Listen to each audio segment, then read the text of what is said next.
É comportamento inadequado do condutor de veículo no trânsito. Preservar o meio ambiente, vocês acham que é inadequado? Claro que não. Então, eu vou riscar a alternativa A.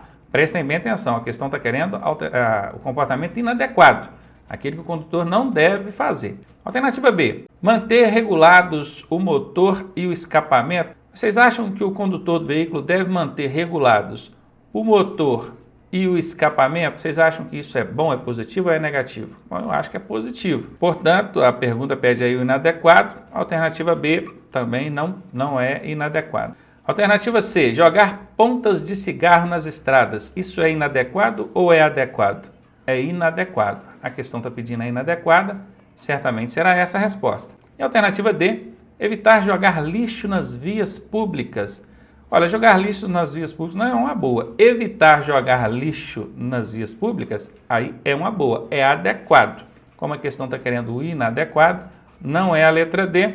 Resposta aqui, confirmando então a alternativa C.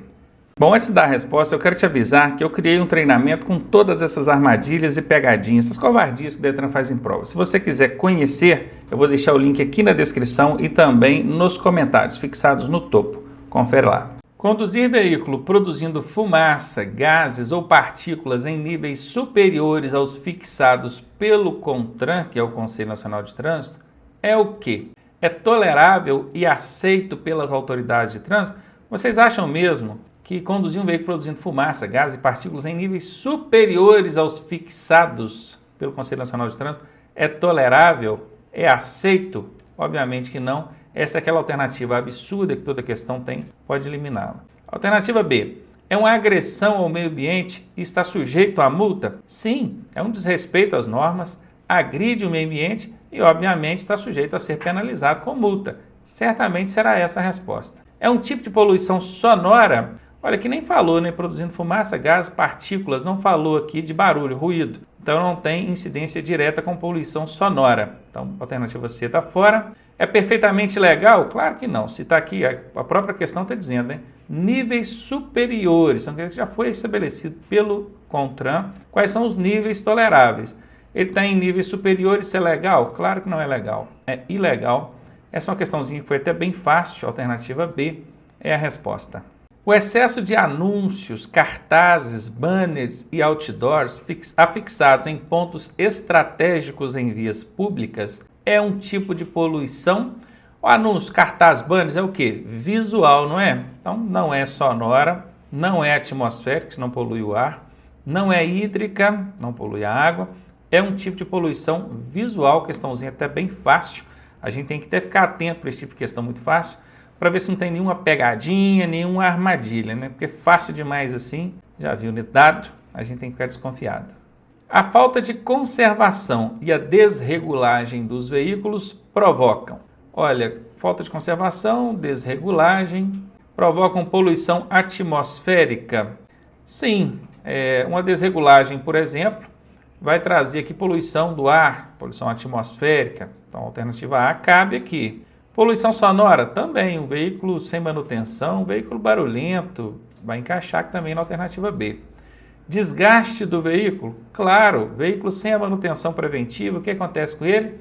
Danos, onde ele vai ter que fazer uma manutenção corretiva depois. O que não foi corrigido em tempo hábil, tempo correto, que é a manutenção preventiva, aquela antes que aconteça o problema, acaba incidindo em problemas mecânicos que vai trazer de prejuízo e manutenção corretiva. Então, não tenho dúvida, a alternativa C também cabe.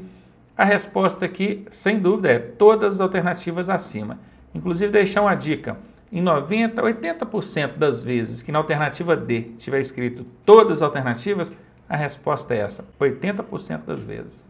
É considerada a primeira etapa nos cuidados essenciais prestados à vítima de acidente de trânsito. Primeira etapa na prestação de socorro é a análise primária. Nós temos ali a análise primária e a análise secundária. Não são primeiras ações não, tá? Primeiras ações é o quê? Sinalizar o local, avisar o resgate, coisa e tal. Feita essa primeira parte, essas primeiras ações, aí você vai partir para a análise das vítimas. E ali vai ser feito a primeira etapa, que é onde você vai avaliar os sinais vitais, respiração, pulso, pressão arterial, temperatura corporal e vai.